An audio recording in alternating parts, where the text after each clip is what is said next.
Oi, gente, boa noite. Hoje a gente vai começar a falar um pouquinho de Oxalá. É o primeiro orixá que a gente vai conversar, né?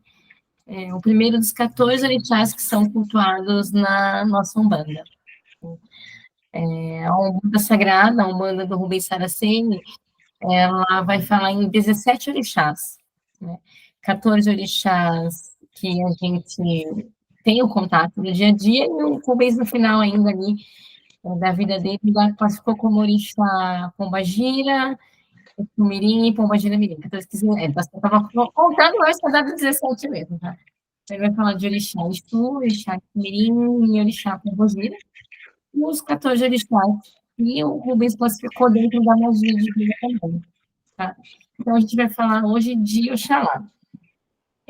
Para falar de orixá, eu vou usar a apostila do sacerdócio, que eu gosto muito, sempre uso. E para falar dos orixás, eu gosto muito desse livro, gente, e eu não sei como inverter a tela. Chama Manual Doutrinário, Ritualístico e Comportamental Bandista. Esse livro não é um livro do Rubens, tá? Esse livro passou pela supervisão do Rubens. Tá? Ele é legal porque ele traz o culto aos orixás. Ele vai falar dos 14 orixás, e de uma forma bem simples, vai falar da força dos orixás, e fala de como cultuar cada um. Então, as orações são muito bonitas, ele traz oferendas, ele traz a forma de você montar uma ritualística. Então, é bem legalzinho mesmo, tá? Ele é da Madras. Então, a supervisão foi bom, né? Mas não foi ele que escreveu, tá? Mas para dar aula, ele é um livro que eu gosto bastante. Isso, porque ele traz não só o orixá, mas ele traz o sentido do orixá na nossa, na Terra, na nossa encarnação, né? Então, falando de orixá, Oxalá, né, a gente vai falar de fé. Então, esse livro, ele traz um pouquinho do que é fé. A gente falar, por exemplo, de Omulu, ele vai trazer um pouquinho do que é morte. Quando falar de Obaloye, ele vai falar um pouquinho do que é evolução, geração. Então, é bem legal, tá? Eu tô por fora dos livros que a Madras... Porque a Madras... Aí o Cláudio acho que sabe falar melhor. Parece que a Madras descontinuou alguns livros do Rubens, né? Porque tem outra editora paralela. Eu tô meio perdida do que a Madras ainda tem de tiragem e o que não tem de tiragem.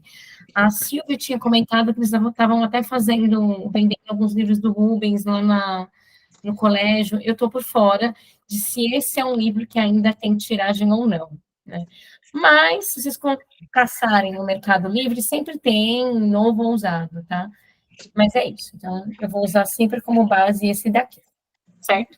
E como a gente vai falar de orixá também, a gente vai falar de ervas, esse é um livro legal também, tá? É do Alexandre Camargo, tá? E ervas. Eu não sei fazer virar a tela, mas ele chama Rituais com Ervas, Banhos, Defumação e Benzimento. Tá? Esse é da editora dele mesmo. Tá? Então, chama Rituais com Ervas, Banhos, Defumações e Benzimentos. Por que eu estou falando? Minha cara ficou torta aqui, né? Por que eu estou falando desse livro? Porque a gente vai falar de ervas relacionadas a orixás, né? E sempre vem gente me perguntar, sei lá, Rosa ficou muito... A manjericão.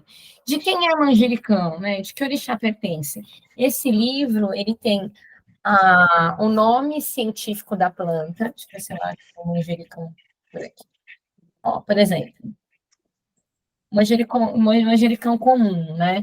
Ele traz aqui a foto da plantinha, ele traz o nome que se usa em São Paulo, embaixo ele traz o nome de registro botânico, isso é importante para a gente não confundir a erva, e aí no final ele traz todos os orixás que estão ligados a esta erva. Então não vai dar para vocês verem, mas aqui no final ele traz os orixás, né? Que orixás? Nesse caso, do manjericão, todos os orixás. Então, é legal como livro de consulta. Às vezes a gente tem uma plantinha no jardim, às vezes a gente tem alguma coisinha, e fica com dúvida para saber que orixá que é, se pode usar. Tem aqui, por exemplo, louro, né? Achei a uma legal. Louro. Aí tem toda a historinha do louro, para que você usa o louro, a foto do louro, e aí no final vem principais orixás, Oxalá e Oxóssi, por exemplo. Então, eu acho que, como consulta, é um livro bem legal. Ele traz um pouco de como fazer banho, como fazer defumação, esse livro traz um pouco de como ativar as ervas, é bem escrito, mas eu acho que bom mesmo é essa parte aqui que tem as ervas. Eu acho ele bem explicativo, né? Eu chamaria isso, como farmacêutica, eu chamaria isso de farmacopeia. Então, é uma mini farmacopeia macumbística, tá? Que vale a pena ter. Então, acho que são 2 livros legais. Talvez eu não traga esse em todas as aulas, porque acho que é chato para a gente ficar olhando, né? Mas para ter consultar erva de orixá é bem legal. Então, acho que era isso que eu queria falar dos livros, né? Vamos falar então de Oxalá, né? O Oxalá, para a gente, ele é o trono masculino da fé, né? Se vocês lembrarem, o Rubens dividiu os orixás em universais e cósmicos. Então, quem é um orixá universal? É aquele orixá que ele está sempre irradiando a força dele. Quem é o orixá cósmico? É aquele que está no mesmo trono regente. Eu digo fazendo, eu gosto de falar fazendo o lastro desse orixá. Então, você tem uma força, por exemplo, de Oxalá, que emana a fé, e você tem o Bunã, o Iatempo, que faz esse lastro, que faz com que a pessoa não fique fanática, por exemplo, né? Então, todos os orixás, os 14 orixás, eles estão agrupados em 7 pares. Então, começando por Oxalá, o orixá da fé, né? O que a gente tem que entender? A gente tem que entender primeiro o que é fé. E aí eu achei, pesquisando, né, para organizar a aula, achei uma fala interessante, né? Alguém que traz assim, e a fé, ela tem que, são 3 pré-requisitos para que a gente fale que a gente tenha fé. A gente tem que ter crença, confiança e certeza. E eu achei isso interessante, né? Que é o que eu sempre digo. Ter fé não é só fé religiosa. Se eu crer que alguma coisa vai acontecer, se eu tiver confiança nessa coisa, se eu tiver uma certeza nessa coisa, isso é fé. Então, eu posso ser ateu e ter fé na ciência, por exemplo. Posso não crer em Deus, eu posso não crer na espiritualidade, e posso falar, gente, eu tenho fé que isso vai dar certo. Eu sei lá, na época da pandemia, eu tenho fé que alguém vai desenvolver uma vacina aí que a gente consiga usar. Eu tenho fé que a humanidade vai ser melhor. Isso não tem a ver com religião. Então, o Oxalá, ele vai sustentar a fé de toda a humanidade e todo tipo de fé, né? Eu tenho fé de que eu vou ser curado da minha doença. Isso é fé, né? E aí, o Oxalá vai estar presente nesse estado emocional. Então, a fé, ela precisa ser um estado que parte de dentro da gente, da nossa emoção, e ela deveria ser consciente e racional. Então, essa coisa da fé cega, tenho fé só porque tenho, isso extrapola a fé, isso vira fanatismo. Então, matar em nome da fé, subjugar o outro em nome da fé, isso vira fanatismo. Então, a fé, ela tem que ser consciente, ela tem que ser racional, mas, ao mesmo tempo, ela precisa ser emocional. Ela precisa partir de dentro da gente, certo? Cláudio, quer fazer alguma colocação de fé? Essa atuação que os orixás, a gente vai ter que pensar, eles agem em todos os momentos da vida da gente, né? Então, quando a gente vai falar de fé, também, a fé é acreditar em alguma coisa que você não tem como ter certeza, ou você não tem na sua razão, né? Que se contrapõe à razão, né? A fé. A é você acreditar que pode acontecer alguma coisa ou acreditar que é possível acontecer, mesmo que não aconteça, é uma coisa que você não tem palpável, né? Você não tem uma certeza, mas você pode ter a fé que vai acontecer.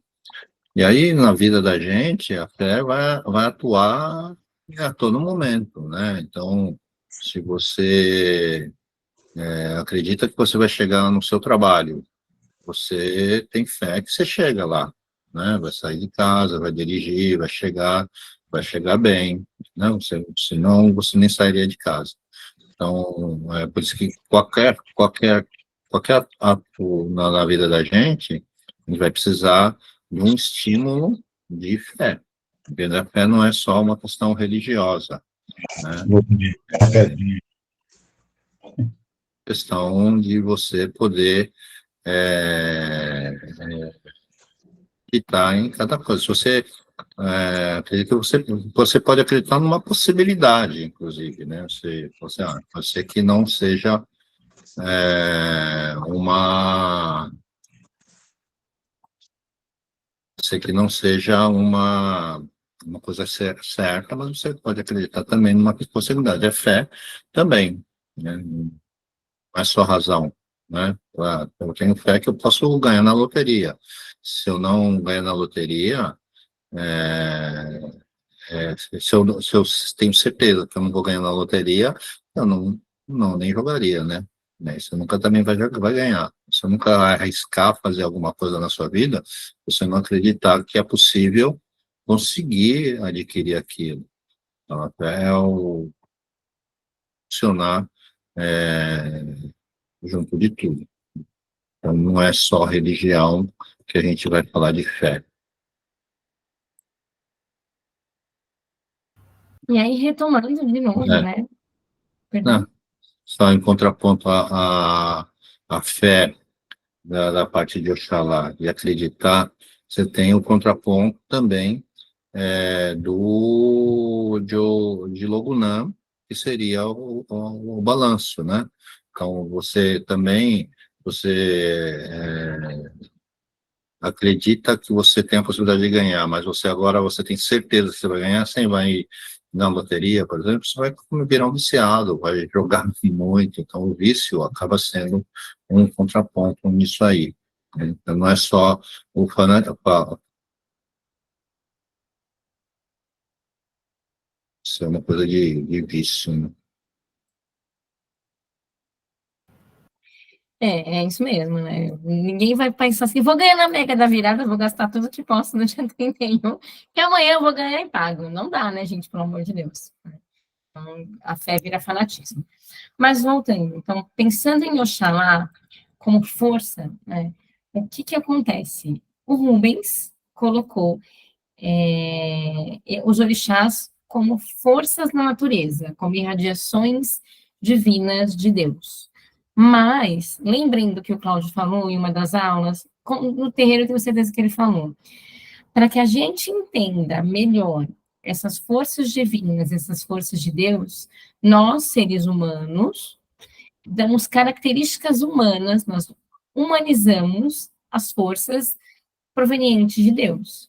Então, existe uma força máxima de Deus, que é o trono masculino da fé, ou o trono cristalino, pensando em magia.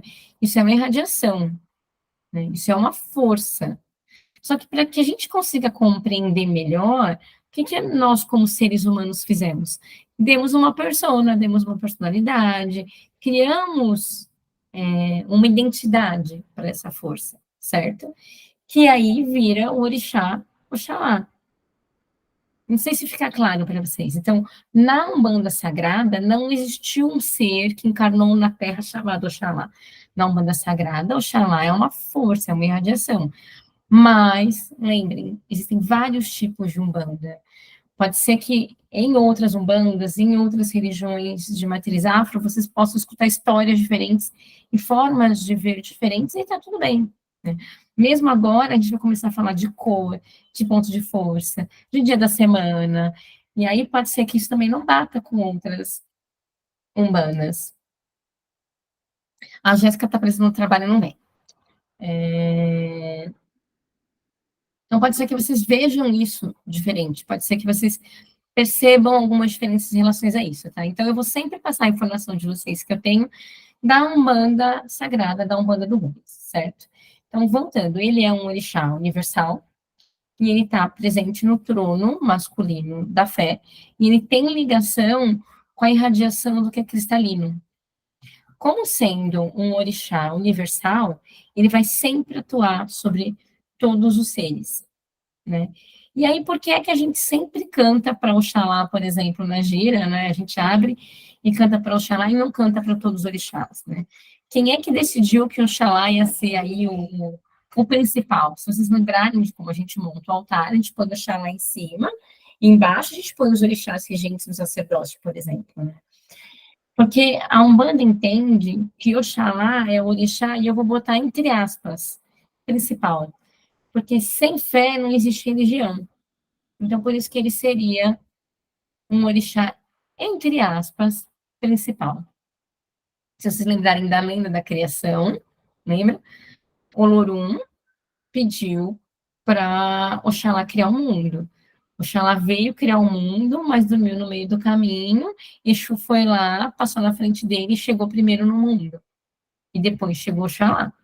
Então, pensando nisso como existência, como cosmogênese, existe primeiro o nada. Do nada fez-se o vazio, e aí o vazio é preenchido pelo espaço. Então, Oxalá representa para a gente o espaço. Tudo que foi preenchido. Essa é a força de Oxalá. Então, primeiro, existe nada, não tem tempo, não tem delimitação. Exu vem, que foi a outra aula que a gente teve, né? Exu, como a esquerda, ele vem, ele delimita isso, mas é um vazio, né? E aí vem Oxalá e preenche isso com alguma coisa. Então, essa é a força de atuação de Oxalá. Por isso que ele é o principal orixá, pensando em lenda da criação, porque ele criou tudo, né? Pensando em religião, ele criou, entre aspas, bem entre aspas, gente, a religião. Porque sem a vibração da fé, sem a religiosidade, não existe uma religião. Então, todo terreiro de Umbanda, de alguma forma, vai cultuar Oxalá. Pensando em altar, ele vai estar sempre acima dos outros. Não significa que ele tenha como eu posso dizer, não sei se a palavra seria bem destaque, assim, mas em todos os terreiros ele vai estar ali na frente, né? Não porque a gente quer dar um destaque, porque é Jesus que está ali em cima, acho que achei a palavra, né? A gente não põe ele ali em cima porque ele é Jesus e a gente cultua a Jesus, não é isso, né? O sincretismo de Oxalá é Jesus, a gente vai chegar lá, mas ele não está ali na figura de Jesus cristão, e nós não estamos tutelados a Jesus cristão. Ele está ali na forma de Oxalá, o Senhor da religião, o Senhor da religiosidade, o primeiro que criou tudo, né? Então, primeiro você saúda a esquerda, lembrem da abertura da gira. Primeiro a gente saúda a esquerda, Exu é o primeiro que come, né? Depois a gente saúda Oxalá. Então, Exu não vai estar dentro do nosso altar, né? Exu para a gente estar na tronqueira. Então, no altar, Oxalá está nessa figura acima. Então, não esqueçam, Oxalá está acima não porque a gente conecta com Jesus e estamos inferiores a Jesus, né? Ele está lá porque ele é o orixá da religiosidade. Cláudio, quer falar alguma coisa? Posso seguir? Acho que a palavra é hierarquia, né? Que você queria lembrar. Né? Não existe uma hierarquia. Obrigada. Não existe uma hierarquia entre os orixás. O orixá Oxalá, hierarquicamente, está no mesmo nível de todos os orixás. Só que a gente acredita que a fé é o começo de tudo, né? O começo da religiosidade, de tudo. E dentro das lendas, da criação, assim, Oxalá seria quem criou o universo, né? Então, junto com Exu. Então, por isso que ele acaba ganhando um destaque, né? Então, mas hierarquicamente não tem uma hierarquia de forças, de Oxalá ser mais ou menos do que os outros orixás, ou os orixás ser menos que ele, tá? É isso. Tá vendo, gente? Cláudio me completa. Obrigada, eu estava lembrando a palavra hierarquia. Então, é isso. Não existe, né? E aí, eu falei já isso no terreiro algumas vezes, né? A gente tem o hábito, né? A gente que dá Umbanda tem o hábito de mal saber o nome do irmão de fé, já tá assim, qual é o seu orixá? Qual é o seu orixá? De onde você vem? Né? Rainha, aí torce narizes ou distorce narizes, né? E as pessoas têm o hábito de achar que filhos de Oxalá são pessoas supra-sumo. Não, gente, um filho de Oxalá é tão legal quanto um filho de Obaloaiê, quanto o filho de Xangô, quanto o filho de Ogum, né? Eu sei que há controvérsias dos filhos de Obaloaiê, mas amigo do meu coração, cada um tem características, qualidades, defeitos e etc. Então, não existe essa hierarquia. Ele está ali porque é isso. Sem Oxalá, sem a regência religiosidade, não existe religião. Sem a regência da religiosidade, não existe... Ai, gente, peraí, deixa eu só desligar, tirar meu WhatsApp aqui da tela, porque tem uma paciente me chamando, perdão. Pronto. Senão vai ficar tocando, senão vai ficar escutando barulho e eu vou ficar tirando o foco do que eu estou falando, porque ela está me chamando. Mas voltando, sem a religião, sem a religiosidade, sem essa crença em Deus, não existe religião. Então, como é o Oxalá que sustenta isso? Quem traz essa força na Terra, no planeta Terra, ele fica em destaque, certo? Falando de Oxalá também. Na Umbanda do Rubens, ele não divide os tipos de Oxalá. Oxalá é Oxalá, ponto final, certo? Mas em algumas religiões, você tem uma divisão entre o Oxalá velho e o Oxalá novo.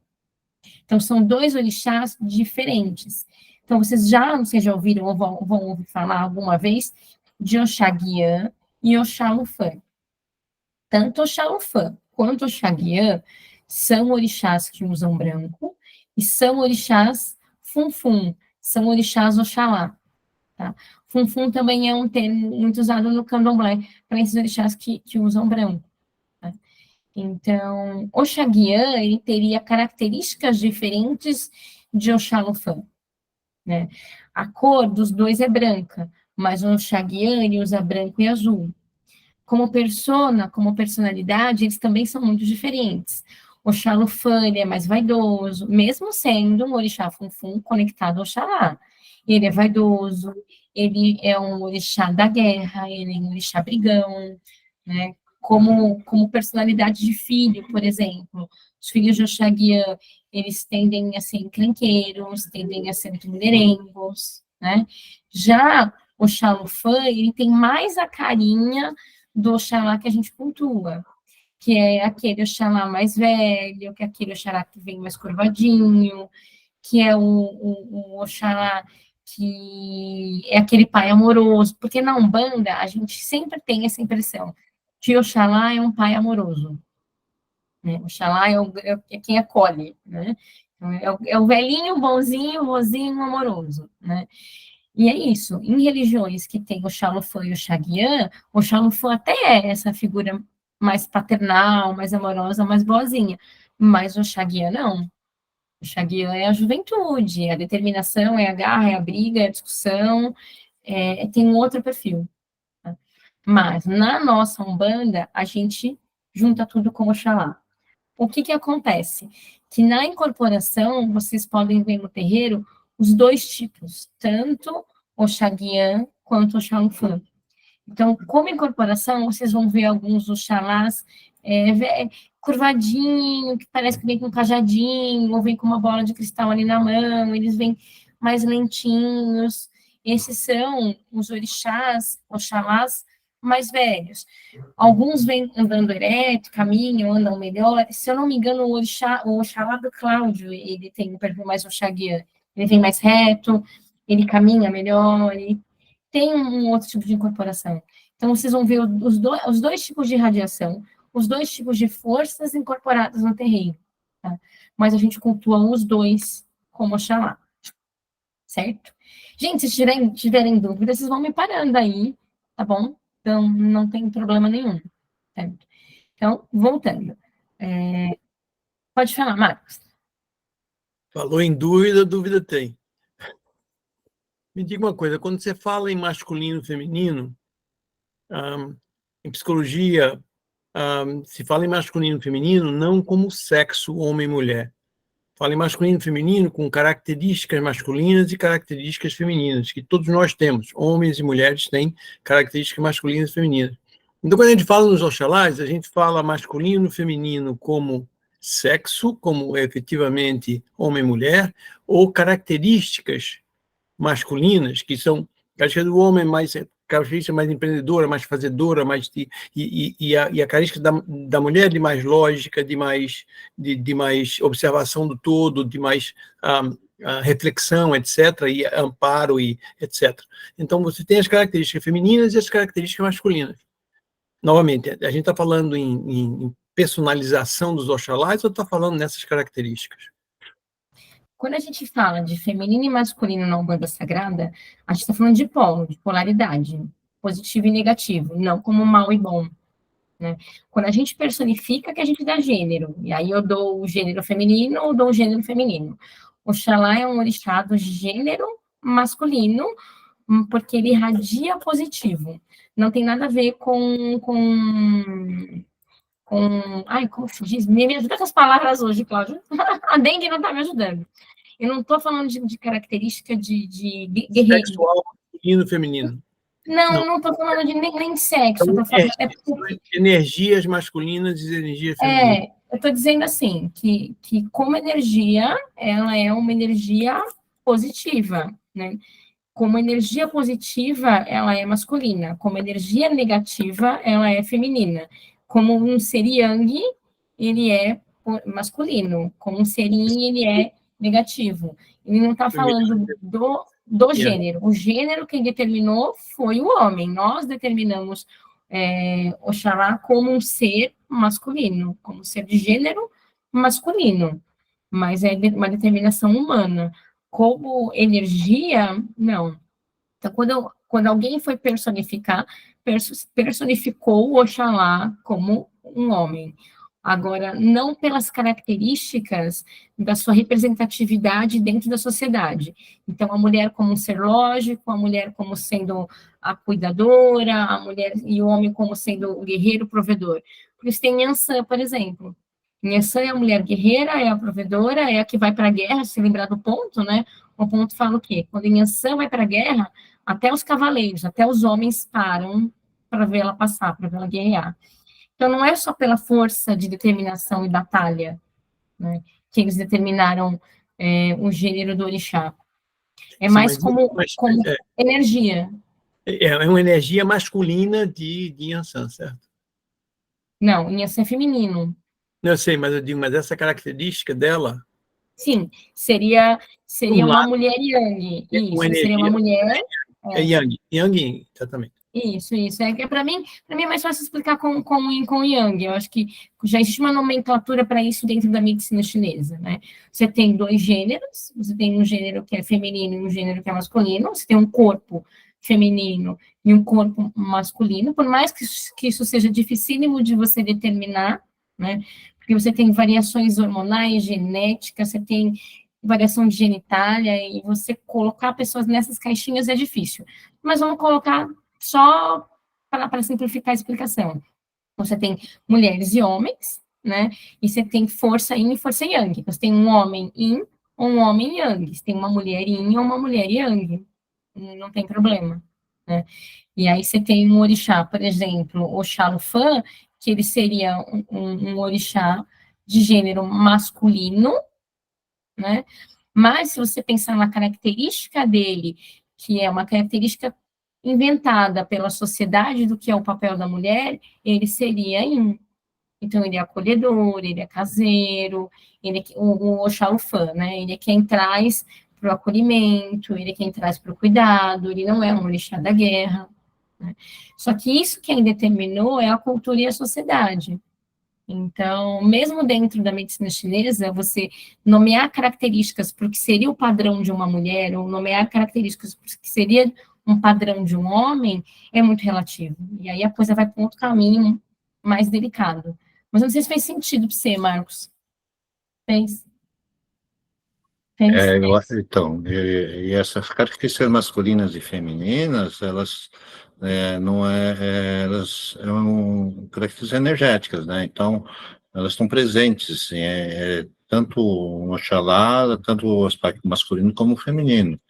Então, um grande exemplo que a gente tem é o Exu, né?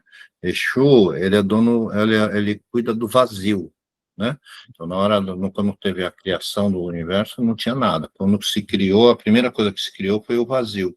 O vazio, o que é? O vazio é o receptáculo, é o vaso, né? E o que vai dentro é o conteúdo. Então, o vaso tem um aspecto feminino. Então, Exu, na criação, ele vai ter um aspecto feminino. Enquanto Oxalá, que colocou as coisas dentro, que criou o universo, vai ter o aspecto masculino nessa criação. Então, o mesmo Exu, por exemplo, que é uma entidade nomeada masculina, ele tem a grande força dele num aspecto feminino no energético, né? E tudo tem aspectos masculinos e femininos, né? Em tudo. Então, você pegar uma escada, a escada ela é para cima, reto, para cima, reto. Há o aspecto para cima, o aspecto masculino, o aspecto reto, o aspecto feminino, o aspecto para cima, entendeu? Então, tudo tem aspectos masculinos e femininos em tudo que a gente participa. Então, no mesmo orixá, você vai ter aspectos masculinos como aspectos femininos, né? Mas aí são aspectos não de gênero, mas aspectos em termos de atuação ou energéticos, né? Então, por isso, não quer dizer que Oxalá, por ser... Tanto você vê, assim, é, é, quando a gente fala, mesmo no hindu, né, falar aquela, a trindade, né, Brahma, Shiva e Vishnu, são todos masculinos, né, mas um é Brahma, o outro, dois, um é aspecto masculino, o outro é feminino na criação, então tudo é assim. E a mesma coisa, algum aspecto principal de Oxalá vai ser masculino, porque ele participa na criação, né? E você pode ter alguns aspectos femininos de destruir também. É isso, e aí o Cláudio gosta da escada, né? Eu gosto de usar o exemplo da respiração, né? Respiração é yin ou é yang, né? Eu estou inspirando, estou trazendo o ar para dentro, é um movimento yin, mas o meu tórax está expandindo, é um movimento yang. E aí, respiração yin ou yang, expirar, né? Então, pensar em respiração e expirar, eu estou jogando ar para fora, o movimento yang, mas o meu tórax está vindo para dentro. Então, pensar em energia não está aqui. Se depois o Cláudio falar um pouquinho, acho que eu consigo achar. Tem um livro do Rubens que ele coloca, né, entre positivos e negativos, o quanto cada orixá tem de aspectos, e aí, de novo, positivo não é bem mal, tá, gente? É quanto tem de características mais para negativas, mais para positivas. Entendam positivos como direita, esquerda, e aí cada um tem essa interpretação, mas é muito difícil. Não que a gente não tenha capacidade de esmiuçar isso, mas eu acho que não seria esse o grande objetivo, acho. Né? Mas a gente pode entrar nesse desenho de aula depois. Então, voltando. Oxalá é o principal orixá. A gente não pontua Oxaguiã e Oxalufã. Vocês vão escutar esses termos. Não é um termo de umbanda sagrada. Né? Isso faz com que as incorporações sejam diferentes, né, entre os irmãos de fé, quem está ali vai incorporar diferente. Você tem esse Oxalá mais curvadinho, mais velhinho, e você tem esse orixá mais eretos. Isso faz com que a gente também tenha personalidade diferente de filhos de Oxaguiã e filhos de Oxalufã. Né? E aí aqui a gente vai para aquela questãozinha que aí todo mundo fala, sou filho de quem? Como sei? E eu sempre brinco, a gente sabe através do autoconhecimento. Né? Estudar os orixás daqui para frente é um estudo de autoconhecimento, e a gente entender quais são as características daquele orixá e ver aonde encaixa dentro da gente. Né? Vai muito além do que eu escuto essa pessoa falar, eu sou esquentado, eu sou filho de algum. Não é isso. Né? É você realmente se conhecer, se conectar, entender, se olhar a partir da percepção de outra pessoa, né? Escutar o que os outros têm para falar de você, tanto de coisas positivas quanto de coisas negativas, né? Nem sempre é gostoso a gente escutar os elogios, nem sempre é gostoso a gente escutar quem está próximo da gente falar dos nossos defeitos, mas quando a gente fala de orixá, toda força, ela tem uma luz e uma sombra. Toda força tem uma coisa que é muito legal e toda força é uma coisa que não é tão legal. Assim como acontece na personalidade dos filhos da regência de um orixá. Então, você pensar, poxa, que legal, sou filho de Oxalá, sou amoroso, também, mas o filho de Oxalá pode ser brigão, pode ser rancoroso. Então, cabe a gente se olhar, se entender, se perceber, se conectar com quem a gente é e se conectar com o orixá. Voltando para Oxalá. Então, Oxalá, ele vai ter um número grande de pessoas com personalidades diferentes. Porque, sim, você tem um Oxalá mais velhinho e um Oxalá mais novinho, certo? Falando de cor do orixá, a gente usa como cor a cor branca, né? Ah, mas, de novo, o Oxaguian usa branco e azul. A gente sempre, como cor, vai usar branco. Então, se eu tiver que intencionar algo para Oxalá, se vocês pensarem na cor branca, fica mais fácil. Então, eu tenho a possibilidade de ir numa loja de Umbanda comprar uma vela para Oxalá. Que cor de vela que eu vou comprar? Branca. Eu quero oferecer uma flor para Oxalá. Que flor que eu vou usar? Branca. Eu quero intencionar uma comida para Oxalá. O que que eu vou dar para Oxalá? Sei lá, goiaba branca. Pensem em alimentos, pensem em coisas de cor branca. Mas eu vou oferecer aonde para Oxalá? Num prato de porcelana branco. Então, eu acho que a cor branca, ela é fácil de entender para Oxalá.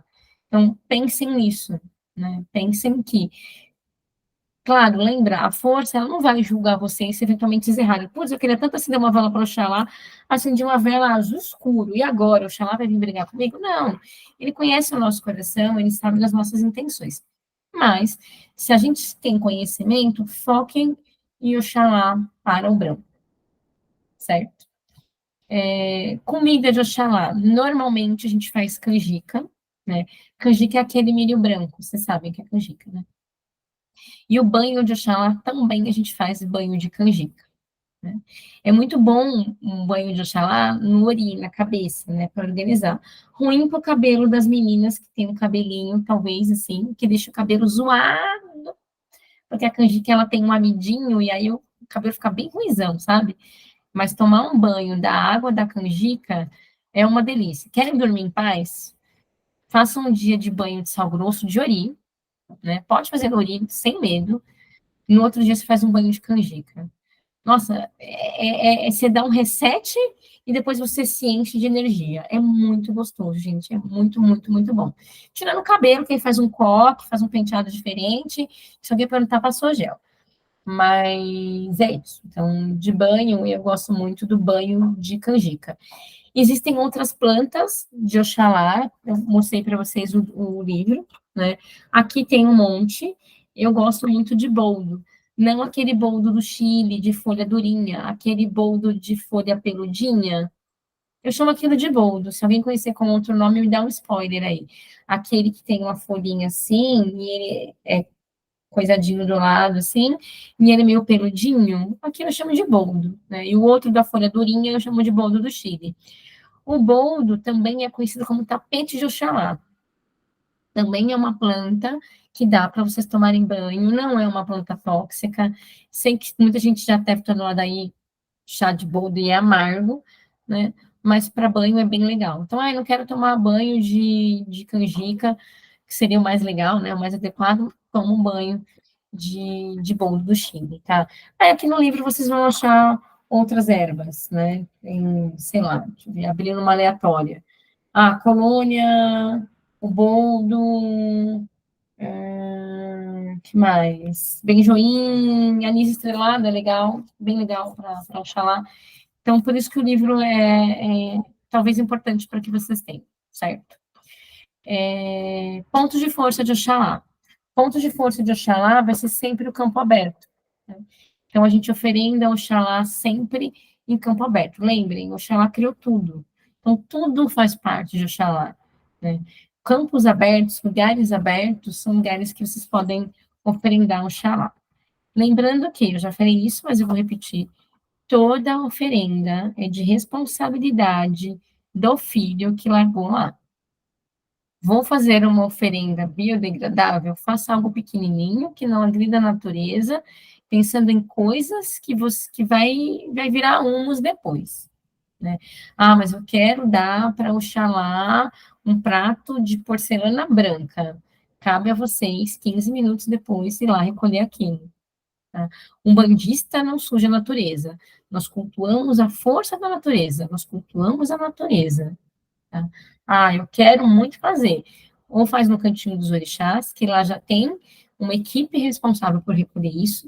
Se quer fazer no interior, perto de casa, não tem problema, recolhe, deixa lá, faz a sua prece, faz a sua oração, pense em Oxalá, não tem problema, recolhe isso, depois joga no lixo. Pai Oxalá vai receber com muito agrado, vai captar. O Rubens falava de princípios ativos mágicos, né? Peraí que eu vou ficar sem bateria. O Rubens falava de princípios ativos mágicos. O orixá já... Peraí, gente. Fala alguma coisa aí, Cláudio, que eu vou ficar sem bateria. Pronto, voltou minha bateria. Eu achei. O Cláudio demorou demais. Já achei minha tomada. Então, pensem sempre em recolher. Pensem sempre em recolher, tá? Então, o Rubens falava em princípio ativo mágico, né? O Rubens dizia que todo elemento que a gente entrega para um orixá, toda flor, toda fruta, toda comida, vela, qualquer coisa que eu vou oferendar, que tem princípios ativos mágicos, né? E aí, esses princípios ativos mágicos, eles são recolhidos pelo orixá ou pelo guia, e depois de recolhido, aquilo virou bagaço. Então, se alguém quiser fazer com coisa que não é biodegradável, beleza, fica responsável por recolher. E mesmo para coisas biodegradáveis. Gente, a gente mora numa cidade que tem rato, tem formiga, tem barata. Dependendo do que vocês forem deixar ali, junta esses bichinhos. E ninguém é obrigado a ficar convivendo com a nossa bagunça, tá? Então, pensa nisso. Vamos fazer? Não precisa fazer nada grande, nada grandioso. Faça coisas de coração. A intenção, o coração de vocês é o que mais vale, né? Com o copinho para oferecer uma bebida, por exemplo, eu gosto muito de maracujá. Arranca a tampinha, tira a polpa, aquilo vira um copinho. Põe um pouquinho de bebida ali, não precisa deixar a garrafa, não, põe um pouquinho de bebida ali, não tem problema. Pega um pouquinho só de canjica, pega um pratinho que já esteja biodegradável. Não tenho. Pega uma folha de couve, não tem problema. Põe ali um cantinho, faz. Tá tudo bem, né? Não é o tamanho da oferenda, é o que vocês carregam no coração de vocês. Aprendeu, quer fazer com moça, quer fazer grandão? Recolham, certo? Quer falar mais alguma coisa, Cláudio? Posso seguir? Seguir. Acho que não tem muita coisa para acrescentar, não.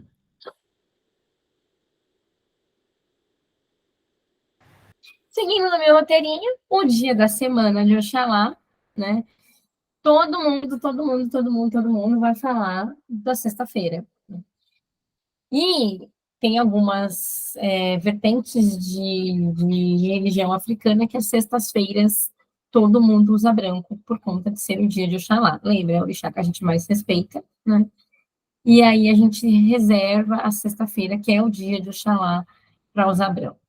Tem algumas casas de candomblé e até umbandas que todo filho de Oxaguiã e Oxalufã, todo filho de Oxalá, é obrigada a usar branco de sexta-feira, certo?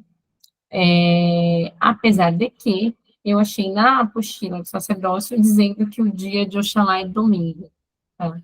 Eu particularmente não concordo, eu sempre aprendi que era sexta-feira, mas na apostila do sacerdócio do Rubens fala que é o domingo, porque domingo é o dia que você guarda para ir à missa. E aí, de novo, nós não somos uma religião cristã, né? Nós somos uma religião de descendência africana. Dia de sincretismo é Jesus, óbvio, então a gente comemoraria Oxalá no dia 25 de dezembro, que é o dia que a gente comemora Jesus, né? Então, seria esse o dia. Guia de Oxalá, na Umbanda, a gente faz as guias branca ou cristalina, né? Cristalina é cristal transparente. Então, as guias de Oxalá, ou a gente faz branca mesmo, né? Ou a gente faz de pedrinha cristalina. Eu acho que não tem nenhuma guia de Oxalá. Mas a gente faz desse material, né? Transparente, como cristalzinho ou branco. O símbolo, na magia, ele é a estrela de 5 pontas, assim como é em Iemanjá. Então, na magia, quando vocês verem um guia desenhar uma estrela de 5 pontas, né, um pentagramazinha, esse pentagrama ele pode representar também pode representar a Oxalá, certo? Que mais? A pedra de Oxalá são os cristais, os quartos cristalinos, todo cristal translúcido, né? Então, são as pedras que a gente entende que são as pedras de regência de Oxalá. O que mais que eu esqueci? Esqueci mais alguma coisa, não esqueci, Cláudio? Me lembra. Erva eu falei, pedra eu falei, pontos eu falei, cor é branca eu falei, símbolo eu falei, dia da semana eu falei. Acho que é isso. Os símbolos também, um dos símbolos de magia é a cruz, né? Então, você vê os 5 pontas, né? E também a cruz, né? Então, vai ver tipo um T com 2 cortes, é um símbolo de vários cruzamentos, que também é um símbolo de Oxalá lá pra gente, né? Mas acho que é isso. Não lembro mais de nada. Sabe o que faltou? A saudação. Saudação no nosso terreiro, a gente usa, a gente fala, salve nosso pai Oxalá. No nosso terreiro, a gente usa Oxalá é meu pai. No nosso terreiro, e na maioria dos terreiros da Umbanda Sagrada, a gente usa Oxalá é meu pai. Mas, de novo, de uma saudação que é Epa Babá, né? Epa é uma exclamação, é uma admiração, Epa Babá, né? Babá é pai. Tem terreiros que podem ser que vocês escutem Epa Babá, mas lá a gente usa Oxalá é meu pai. Quando a gente saúda Olorum, a gente fala, salve o nosso pai Olorum. A gente responde, Olorum é o nosso pai. Salve o nosso pai Oxalá, a gente responde, Oxalá é meu pai. Então, é assim que a gente saúda Oxalá no terreiro.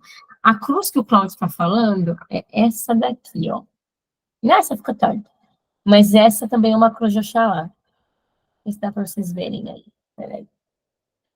Essa daqui, ó, é uma cruz de Oxalá também. Então, se vocês verem algum símbolo assim, também é um símbolo ligado a Oxalá, certo? Então, é isso.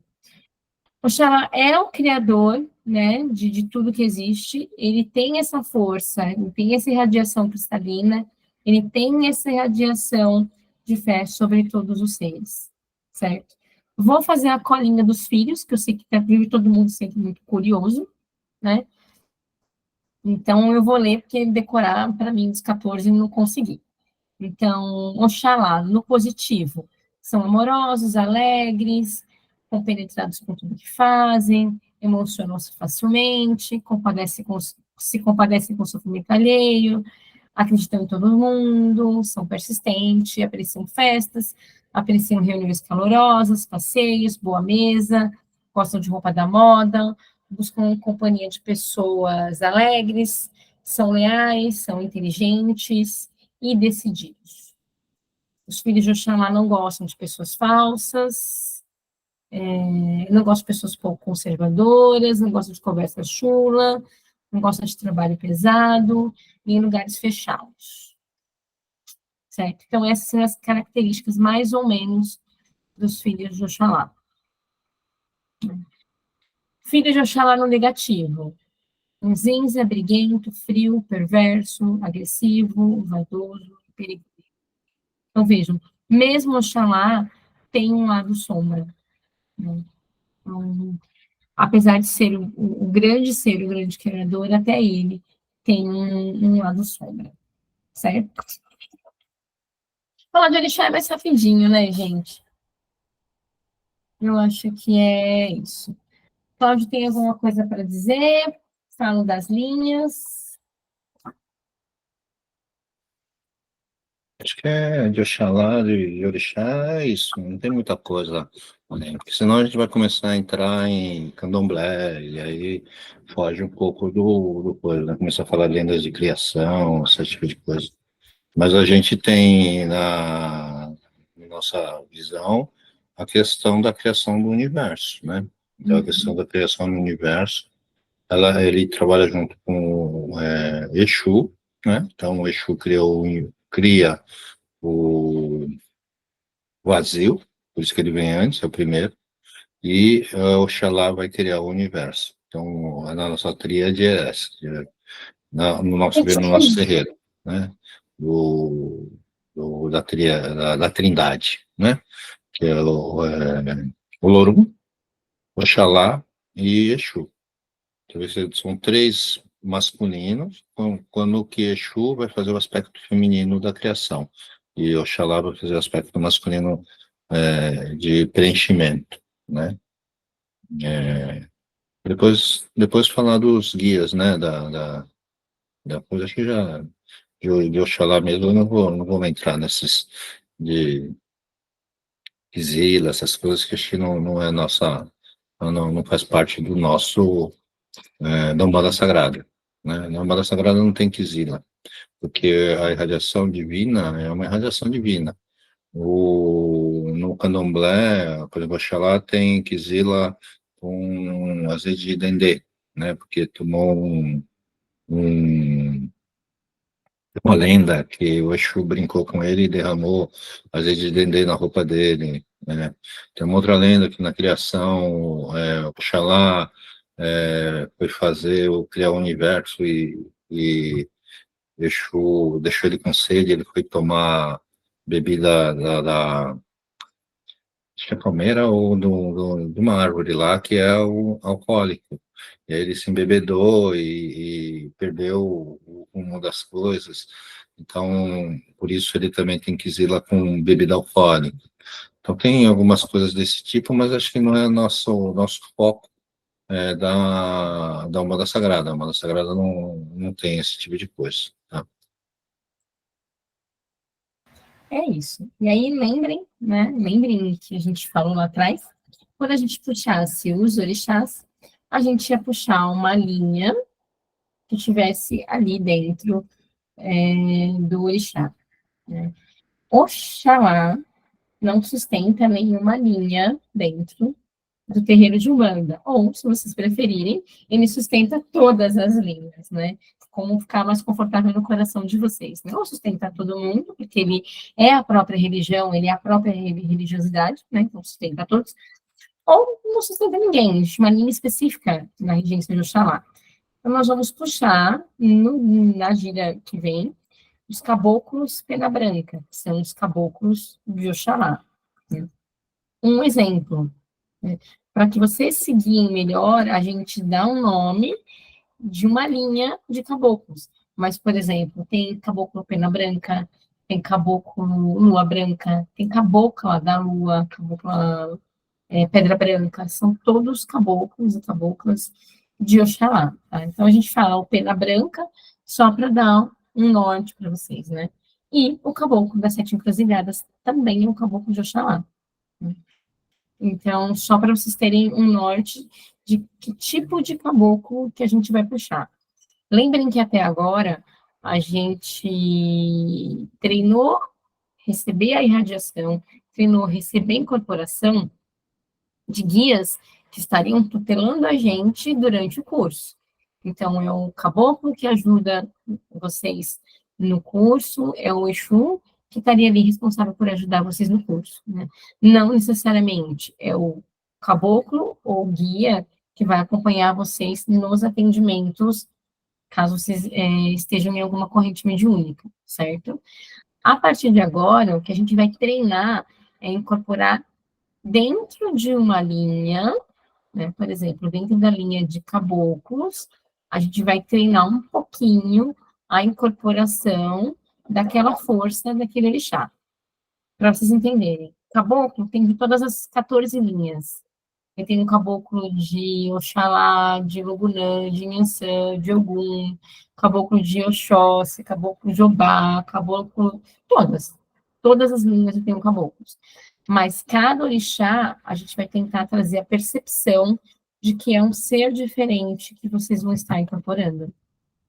Por isso que a gente treinou tanto incorporações até agora, de mesma linha, né?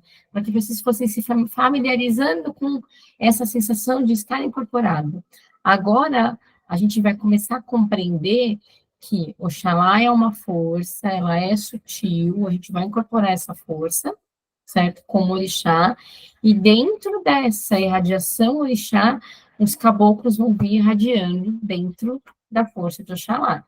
E aí, normalmente, você tem caboclos ligados ao Oxalá, certo? Então, vou levar lá para o Cláudio, por exemplo. Ele tem o cobra coral, né? Cobra coral, na coroa do Cláudio, é um caboclo de Xangô. Ele não vai trazer um caboclo de Xangô na próxima semana, ele vai trazer um caboclo de Oxalá. Ele vai trazer, por exemplo, um lua branca, um caboclo lua branca. Né? Ou ele vai trazer, por exemplo, um caboclo das sete encruzilhadas ou um pena branca, certo? Então, a ideia é que vocês tragam, incorporem guias diferentes. E eu vou ser redundante, não é que esses guias vão trabalhar com vocês na vida de Umbanda de vocês. É só que eles vão vir para que vocês tenham uma percepção de linhas diferentes e trabalhem com linhas diferentes e se abram a linhas diferentes, certo? Falando de linha à direita. De linha à esquerda, vamos todos pensar em Exus das sete encruzilhadas e pombagiras das sete encruzilhadas. Tá? A incorporação, como a Exu é pombagira e é caboclo, talvez fique um pouco parecida. Vocês vão perceber, às vezes, a sutileza daquele orixá naquela incorporação. Às vezes, vocês vão notar que é um pouquinho diferente, né? Mas não é nada muito perceptível, tá? Como força de incorporação, certo? Cláudio, diga aí, de guia. Porque conforme a gente vai, né, vai passando para todos os orixás, você vamos incorporar um caboclo, por exemplo, da pena branca, ou tudo que tiver branco é meio de Oxalá, né? Então, pena branca, pedra branca, areia branca. Então, vocês vão sentir desse orixá. A ideia é que quando a gente vai passando por os outros, você vai sentir a diferença.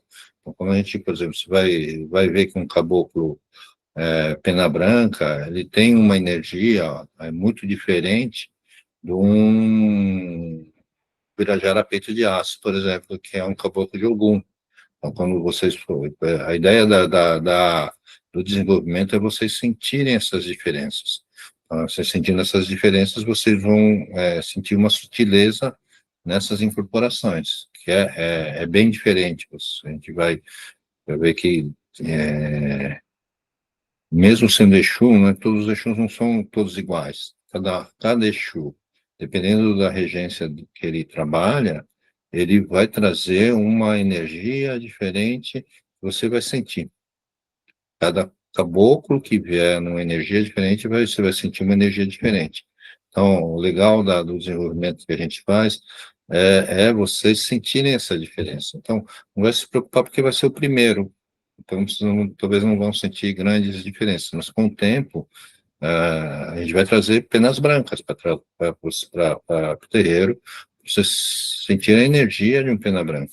Vai trazer um sete encruzilhadas, para vocês sentirem a energia de um sete encruzilhadas. Vocês vão ver que, por exemplo, o sete encruzilhada é um Exu muito mais tranquilo, né?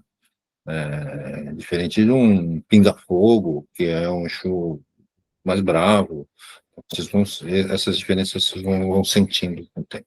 A gente não tem nenhuma linha assim, específica de gira que a gente trabalha com Oxalá. Apesar de que quinta-feira que a gente vai fazer agora, dando spoiler, é uma gira, não é uma gira, a gente introduziu, é do nosso terreiro, não é da Umbanda, tá?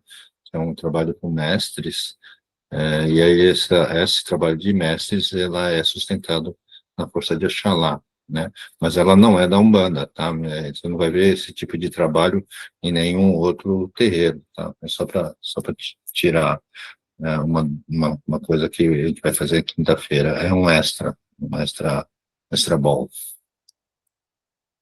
Não é isso? Eu gostei do extra bom.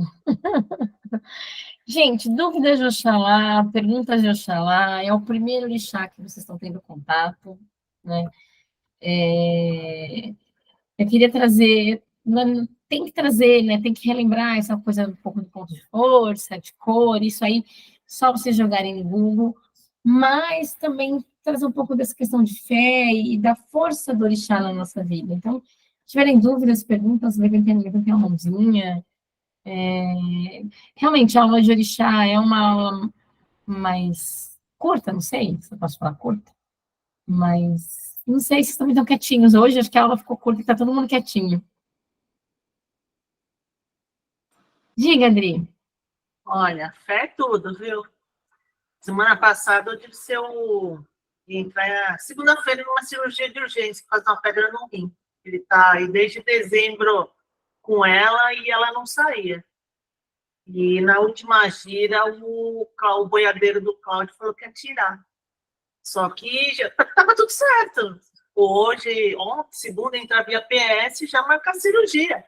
Sábado, não sei como, saiu a tal da pedra de 0,7 centímetros.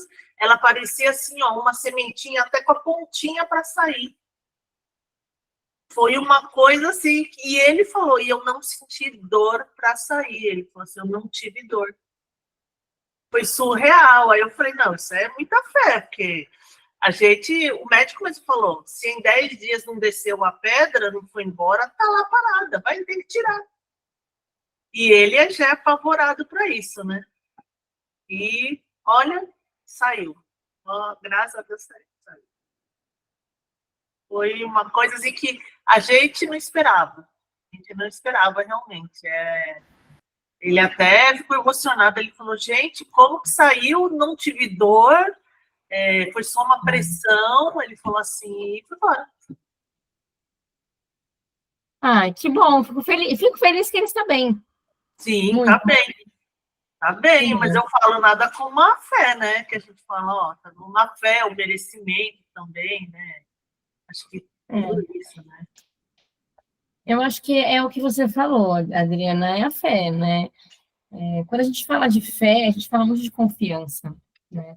A gente confiar que está tudo bem, a gente confiar que vai ficar tudo bem, a gente ter esse olhar mais carinhoso para o que a gente pensa, o que a gente sente, é importante, né? Óbvio, né? Eu sou mãe de santa, então é óbvio que eu tenho uma fé religiosa que é muito presente na minha vida, né? Que chega a ser confuso, porque eu falo para o Cláudio, eu não tenho fé, eu tenho crença, né?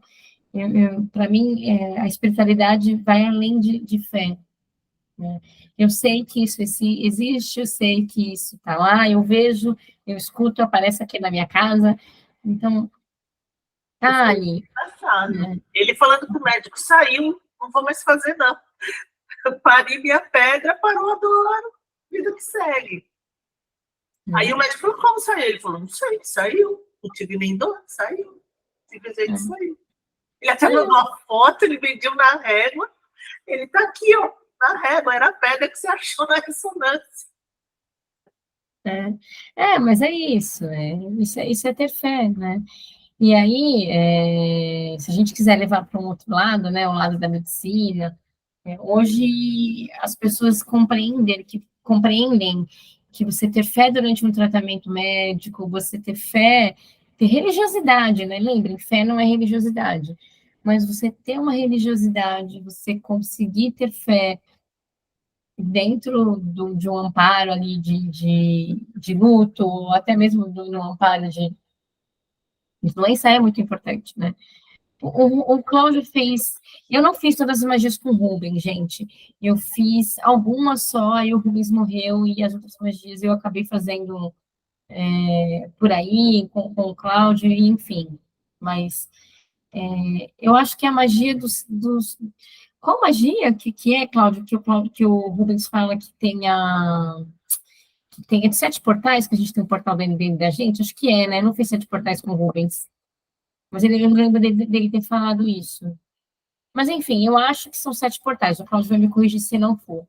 Que o Rubens fala que nós temos 6 portais, né? Em cima, embaixo, né? Na frente, atrás, dos lados, em cima e embaixo. E aí faltaria o 7º portal, né? Cadê o 7º portal? ele fala, o Rubens falava que o sétimo portal, ele está dentro da gente, né? Que é esse sétimo portal que está dentro da gente, que conecta a gente com o nosso eu superior e conecta a gente com esse Deus maior. E através desse portal que está dentro da gente, que a gente expressa o que a gente sente. Então, quando a gente fala de expressão de fé, eu estou falando de algo que está partindo do meu interno para o meu externo e passa pelo meu corpo físico. Então, eu realmente acredito que ter fé faz parte de um processo de cura física da saúde. Eu realmente acredito real, assim, que não foi o boiadeiro que fez sozinho. Eu amo o boiadeiro, ele sabe disso, eu amo o Cláudio, ele sabe disso. Eu não estou subestimando os guias, não é isso. Mas eu estou dizendo que é um conjunto. Sim. É o Cláudio que se permitiu estar na gira nesse dia, é o boiadeiro que estava disponível para usar o corpo do Cláudio nesse dia, todos os associados do terreiro que ajudam a manter o terreiro, junto de tudo isso tem a fé do Dirceu. Sim. Entende? Então, eu acho isso muito bonito, sabe? Vai além de você falar, não, o guia pôs a mão e resolveu. Não, gente, é muito grande. Então, partiu de dentro do Dirceu, receber aquele passe e falar, cara, tipo, vai dar certo. Essa porcaria de pedra vai embora, sabe? Até os associados que estavam ali, até os filhos da casa que estavam ali, até o próprio Cláudio, até o próprio boiadeiro. Eu acho que a fé, ela envolve muita coisa. Então, se você pegar na Bíblia, está escrito que a fé move montanhas, né? Não é que a fé vai remover uma montanha da tua frente, mas a fé faz com que o obstáculo que você tem, ele se torne uma coisa mais tranquila de você transpor. Não sei, gente, é minha visão filosófica de fé, tá? Foi, porque saiu sábado à noite, estava tudo certo para segunda de manhã internar já, né? Foi tipo segundo tempo, prorrogação. Então, mas é isso, gente. Eu realmente acredito que é uma mistura da fé com a nossa disponibilidade. Então, é a fé do Cláudio, é a fé do boiadeiro, é a fé do Dirceu, a fé dos filhos, a fé dos associados, a fé de todo mundo. É mesmo. Mais alguém, gente, quer falar alguma coisa? Sobre... Eu... Pode falar. Não, é a questão do... A gente fala assim de que é fé, ou que é acreditar, né? Por exemplo, uma coisa que a gente fala de fé e razão, né? Que é o confronto de dois fenômenos ou duas coisas mentais, né? E na medida que, por exemplo, a Mary tem uma fé diferente da minha, eu não vejo nada, não escuto nada, não sinto o cheiro de nada, não percebo nada. Então, a Mary tem uma fé diferente da minha. É aquele negócio do Constantino, né? Que o anjo Gabriel chega para ele e fala: você, né? Você não tem fé, você sabe, né? Agora, na medida que a gente vê algumas coisas que acontecem, e aí vem o confronto na questão da razão, e a razão, ela pode fazer com que você tenha até mais fé. A ideia não é ter a razão como um confronto, mas há a razão como uma forma de corroborar e te auxiliar no caminho da fé, né? A razão, ela pode ter um equilíbrio junto com isso. Então, a busca desse equilíbrio de fé e razão é que vai levar a gente para o caminho, de certa forma, correto. Então, quando a gente vê uma coisa acontecer uma vez, você pode falar que é coincidência. Você vê duas vezes, você fala, uma coincidência difícil de acontecer, mas aconteceu de novo. Você vê uma terceira vez, chega um momento, né, que a questão lógica da razão, você fala assim, não é possível que aconteça tantas vezes e seja sempre uma coincidência. Tá? Então, questões desse tipo que a gente vai vendo acontecendo na vida da gente, no terreiro, coisas que a gente não consegue explicar, e fala assim, pô, coincidência do boiadeiro ter mexido e a pedra ter saído, né? Então, num dado momento você pode falar, né, atribuir a uma questão de coincidências, né? Foi justamente a coincidência. Ela já ia sair, ela foi posicionada no terreno na quinta, no sábado saiu, né? Então, a gente que está no terreiro há muito tempo, né? Tem mais de 20 e poucos anos que eu estou de Umbanda e de sacerdote, já tem 10, 11 anos, né? A gente já viu tanta coisa acontecer, né? Na questão de que a fé foi corroborada pela razão. Então, a razão fortalece a minha fé. Eu acredito, porque eu vi tanta coincidência que eu acredito que não pode só mais ser coincidência, né?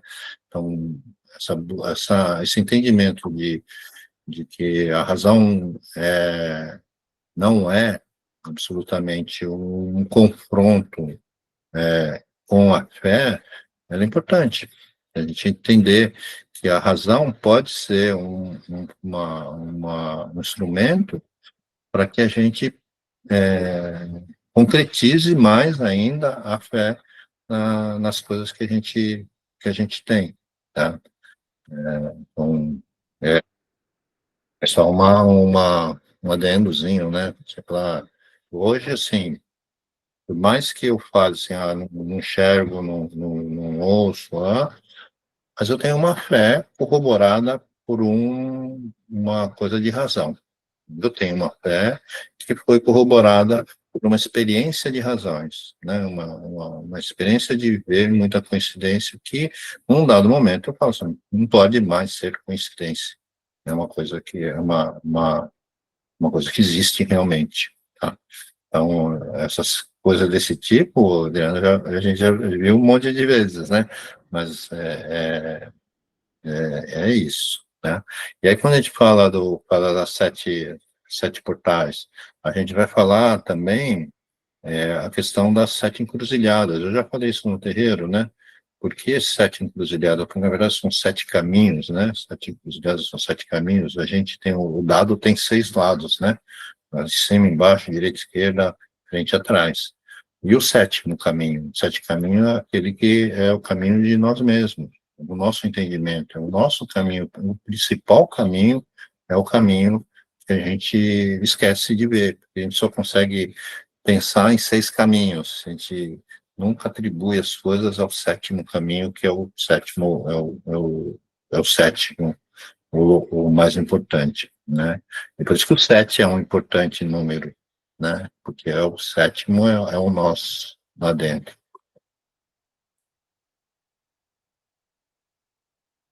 É isso aí. Diga, Adriano, o Cláudio te cortou, você queria falar mais alguma coisa? É que eu andei dando uma folheada naquele livro de magia, aquela apostila que ele passou logo no começo.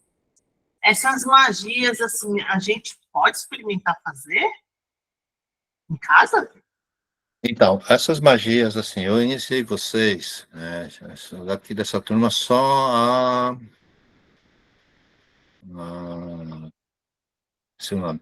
Ela, hã? A Jéssica. A Jéssica, só a Jéssica que não foi iniciada na magia. Eu acho que vocês na magia das 7 chamas sagradas. A magia das 7 chamas sagradas, ela já dá para vocês fazerem magia com símbolos e signos sagrados, né? Vocês só precisam aprender alguns detalhes que eu fiquei de passar e acabei não passando, mas assim, são magias que já podem usar, né? Essa oração que eu faço no começo, essa primeira parte, é magia divina. Só que, assim, eu faço uma coisa mental, né? Mas a gente pode acender velas, trazer símbolos, e tem outras magias que dá para ser iniciado, mas a magia principal é a das 7 chamas. Com as 7 chamas você faz tudo, né, praticamente. Numa mandala que você possa arriscar para 7 chamas, você pode pôr uma erva, você pode pôr uma pedra, mesmo não sendo iniciado nas 7 pedras ou nas 7 ervas, tá? Então, dá para fazer as magias sim, tá? Tem um roteiro de ordens mágicas ou de introdução, de que você precisa sempre falar com duas coisas principais. A lei maior é a justiça divina, e segundo, merecimento e necessidade. Essas duas coisas, você colocando dentro da sua magia, a magia do Rubens, ela é uma magia aberta.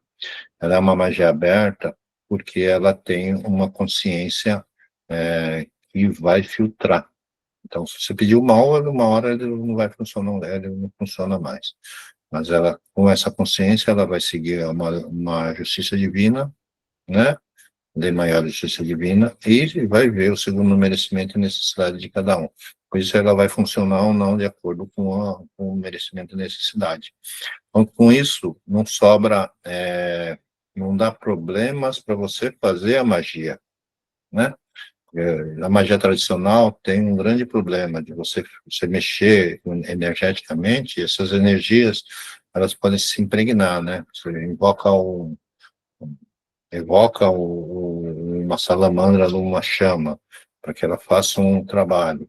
Na hora que ela termina o trabalho, você tem que devolver ela para a dimensão dela. Não devolve ela para a dimensão dela, ela vai procurar o caminho para voltar. Como ela não encontra o caminho para voltar, ela vai cair em cima de quem tirou ela da sua dimensão. E aí o cara acaba se ferrando muitas vezes por causa disso. Então, muitas vezes o pessoal faz magia e brinca de fazer magia, né? E não se atenta, traz elementos e mexe com elementos, e não se atenta com uma coisa muito básica, né?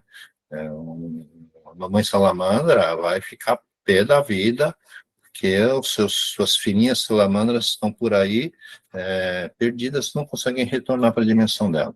Vão grudar tudo na pessoa que movimentou essa energia. Por isso que a magia tradicional é complicada. E a magia divina, ela não tem esse problema, porque na hora que essa consciência, essa egrégora, essa consciência que tira essa salamandra, ela devolve essa salamandra de volta à dimensão dela no final do trabalho, tá? Então, por isso que dá para fazer magia divina, né? Magia das 7 chamas vocês têm, tá? E, acima de tudo, ela é uma proteção, sabe? O fato de ser iniciado já te dá uma certa proteção por uma egrégora.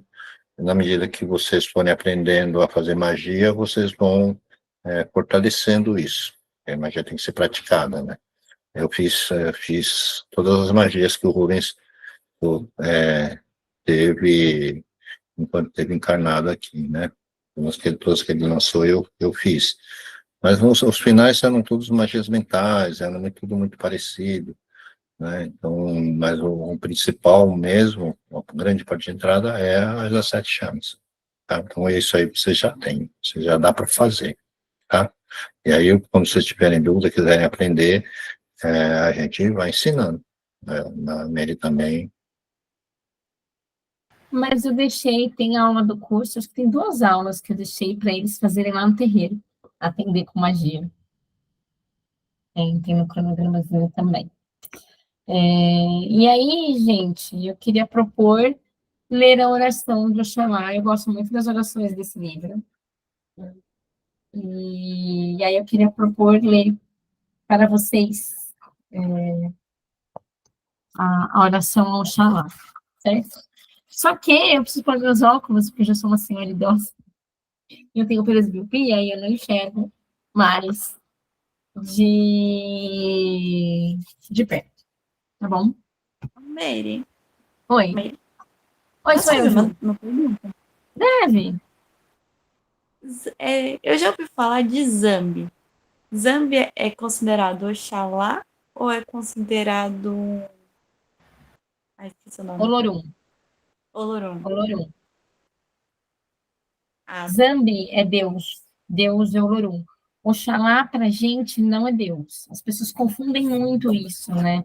Como Deus, como o Oxalá, ele seria o ser supremo, não hierarquicamente supremo, mas como ele é o cara que rege a religião, as pessoas confundem Oxalá com Deus. Oxalá não é Deus. Oxalá seria Jesus, né? Zambi, ele seria Deus, seria Olorum, Olodumare. Entendi. É Obrigada. porque vem uma confusão por causa desse sincretismo, né? E o sincretismo com Jesus. E aí, hoje, o cristianismo virou um culto a um único Deus, Cristo. Ele não cultua Deus, um Deus monoteísta, como sendo Deus, e hoje o Jesus não é o Filho de Deus, ele é o próprio Deus, né? Eu não sei, hoje se você você cultua Jesus Cristo, né? No catolicismo, né? No cristianismo, né? E aí você faz essa confusão toda. E aí eu não sei mais se o cristianismo é monoteísta. O monoteísmo é Deus, né? O Deus único. A gente, na Umbanda, se coloca como monoteísta porque a gente acredita em Olorum, ou Zambi, ou tem vários nomes para Olorum, né? Olodumare. E aí se coloca dessa forma. Pra gente é monoteísmo por causa disso, porque os orixás são irradiações divinas de Deus. E Oxalá é uma organização de uma irradiação divina, que é o trono masculino da fé. Tá?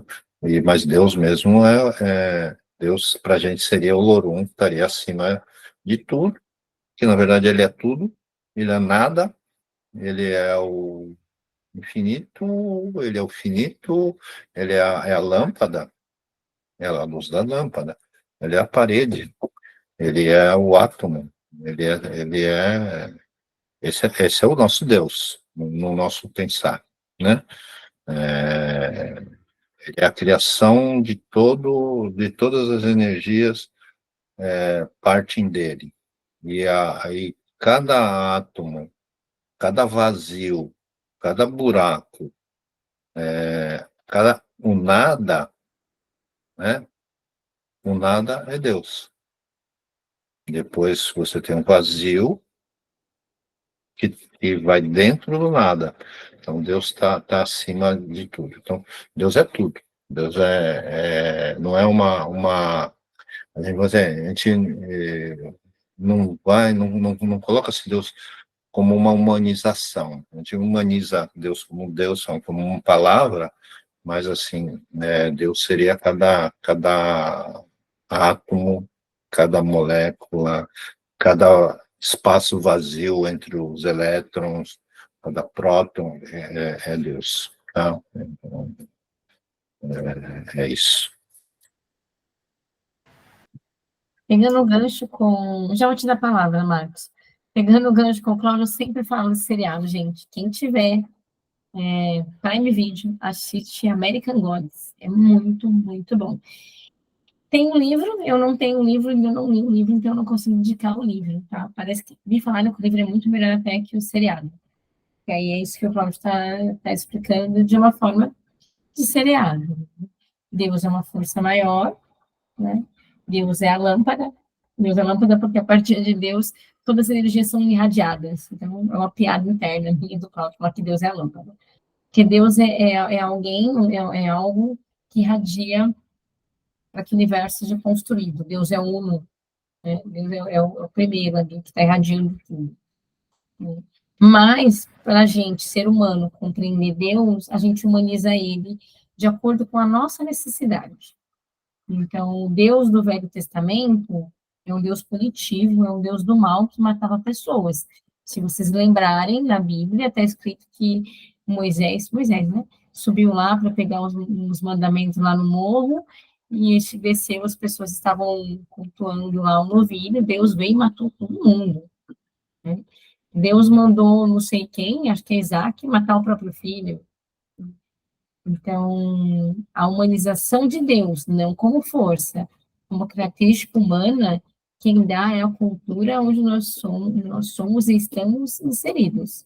Então, a gente tem um olhar para Deus que reflete a cultura onde nós estamos. O Deus do taoísmo, por exemplo, nem Deus chama Tao, chama caminho. Então, Deus é um ser que, na verdade, só te dá o caminho para que você caminhe. Deus é tudo, é nada. Deus está presente e ausente de tudo. Deus é latente. Então, é uma outra forma de ver Deus, né? Talvez no taoísmo menos humana. A gente humaniza mais, porque esse Deus do cristianismo, mas o Deus do Antigo Testamento é um Deus mais punitivo, que é o Deus lá do judeu. Se você pegar o Deus do Islã, ele é diferente, o Deus do hindu é diferente. Se você pegar o Deus do jainismo, outra psique de Deus. Tá? Mas é isso. Oxalá está abaixo de Deus. Acho que é isso. Diga, Marcos.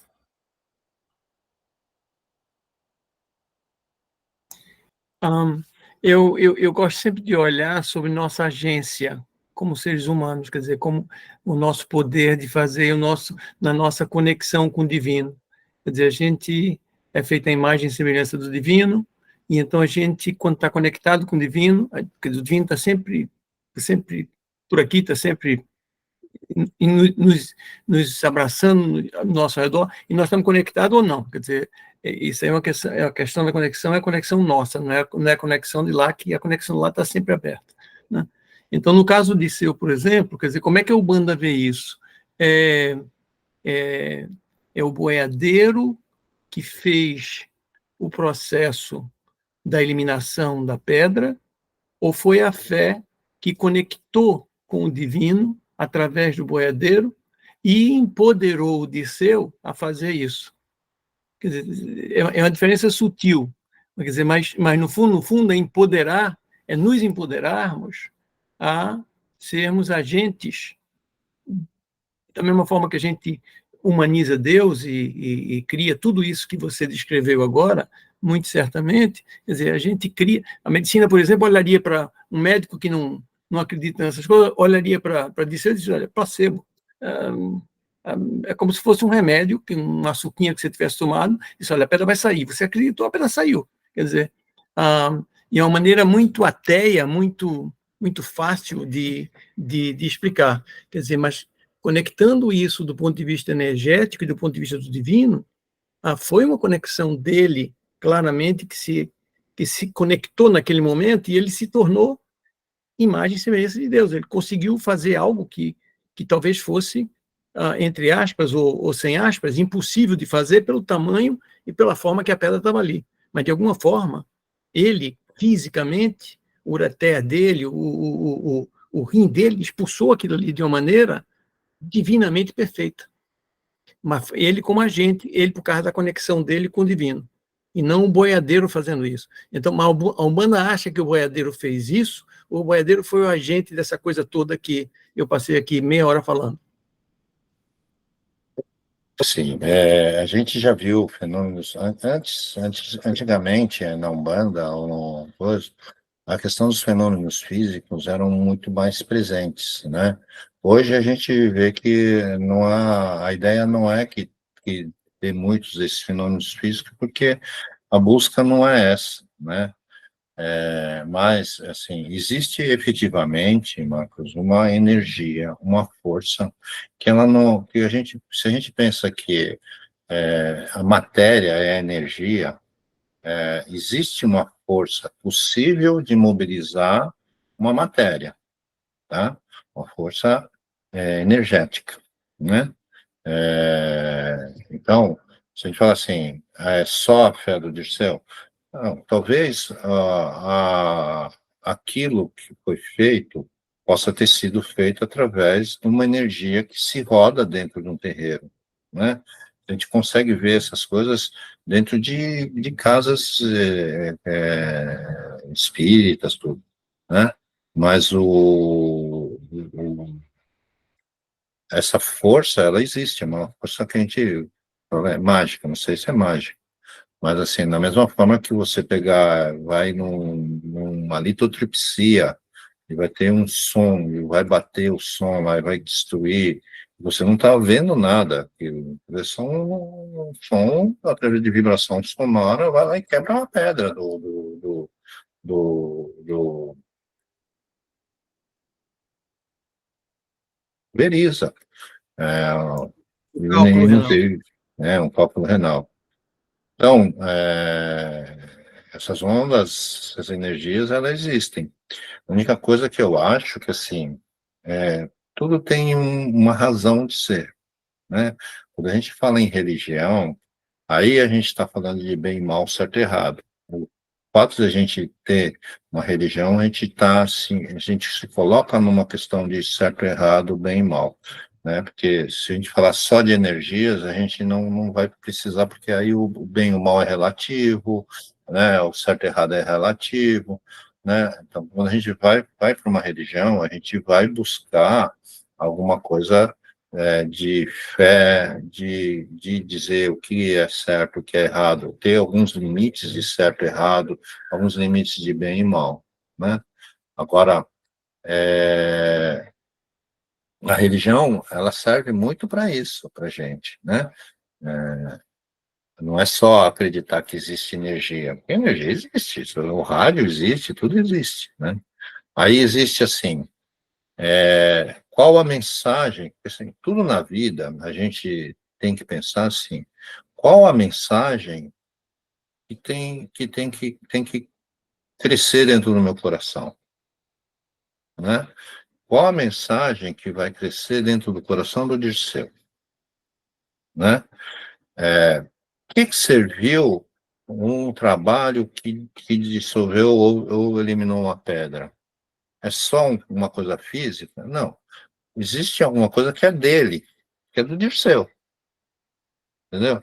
É uma mensagem que vai ser criado dentro dele ou que se criou dentro dele, né?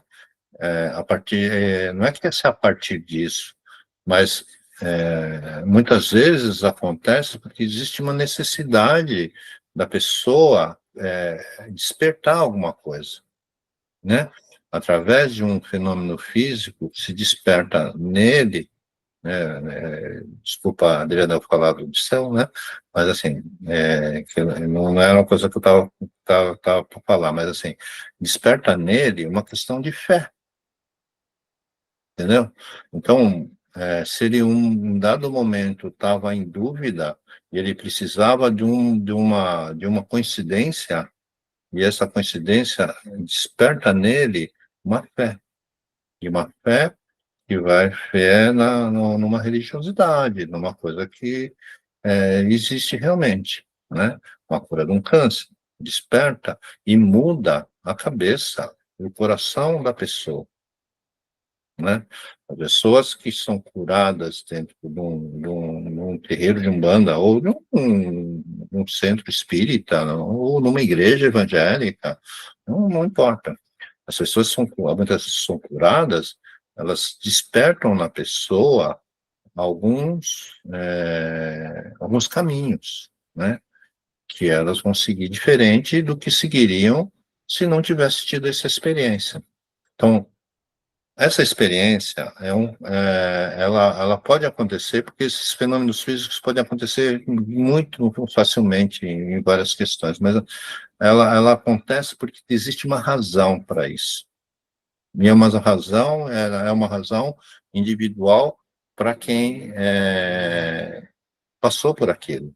Ela vai ter muito mais efeito para quem passou por aquilo do que para quem olhou, né? Olhar e falar assim, olha, tá lá, tinha um tumor na cabeça, passou lá no terreiro, estava desenganada, ia morrer, não sei o quê. Foi lá, se curou. Um negócio, um tumor que mas estavam desenganando ela já ia morrer. Foi lá e curou, depois, foi coincidência depois do terreiro ela se curar. Não sei, despertou nela alguma coisa, né?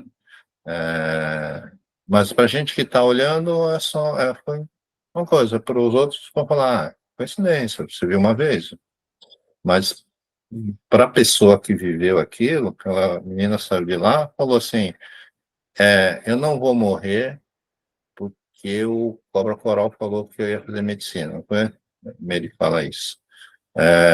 Então, mesmo, desculpa usar aí vocês, mas a Dona Cecília, quando ela fez o trabalho com o cigano, ela sentou do lado de fora e falou, estou curada, né? A gente que está no terreiro, a gente já viu bastante coisa desse tipo, né? Existe um propósito, né? E o propósito não é que você siga a Umbanda, ou seja um bandista, ou falar, a Umbanda é correta, alguma coisa desse tipo. Existe um propósito individual para cada pessoa. E essa pessoa vai ter um despertar diferente, e a partir disso ela vai ter um caminho diferente, uma forma de olhar o mundo diferente, valores diferentes. Quando a gente falou de morte, a gente estava falando de valores que você tem da vida, né, para quando você olha a morte, né, quando você crê que existe alguma coisa a mais, valores materiais começam a perder coisas, mas isso é individual, é de cada um, sabe? O que precisa para a pessoa mudar?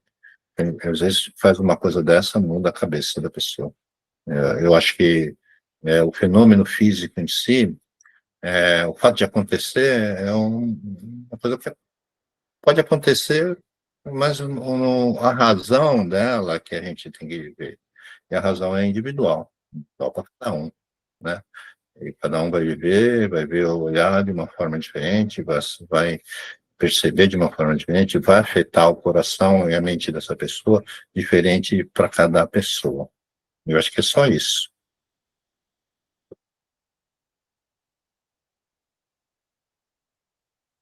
Ele quer fazer a oração lá, de Oxalá? Vamos fazer a oração de Xalá. Só terminando, eu entendi a sua colocação, Marcos. Se você for atrás de estudos, eu não sei aí, por aqui, né? Eu sou farmacêutica, uma das coisas mais estudadas dentro da farmácia é efeito placebo. Só para explicar para vocês o que é efeito placebo, tá? Efeito placebo é quando eu ministro um medicamento 100% inócuo, um medicamento não, algo 100% inócuo em alguém, então, tipo, que é a famosa pílula de farinha, né? Eu dou só esse cliente, e a pessoa se cura daquilo, da proposta da minha cura do medicamento. Então, se vocês buscarem, isso tem qualquer Google acadêmico, por volta de 30% do efeito de um medicamento é considerado efeito placebo. Ou seja, se eu tomar um remédio, isso eu não estou falando de religião, tá? Isso é ciência. Se eu tomar um remédio e eu acreditar que ele vai funcionar, é garantia de que 30% vai funcionar. E o inverso, se eu tomar um medicamento que é efetivo para mim e eu não acreditar que aquilo vai funcionar, não funciona. E, gente, é sério, com farmacêutica eu já vi muito isso acontecer. Eu já vi pessoas serem curadas de coisas, pessoa hipertensa que tomava pílula de glóbulo inócuo de homeopatia, pessoa ser curada de pressão alta, por exemplo. Só tomando nada. Então, sim, existe o que eu acredito, tá, gente? E aí eu vou misturar na fé. Eu acredito que a sua mente, de cada um de vocês, a minha, ela é capaz de promover cura a partir da minha fé. A partir da minha crença, da minha fé, da minha convicção, a convicção fica melhor.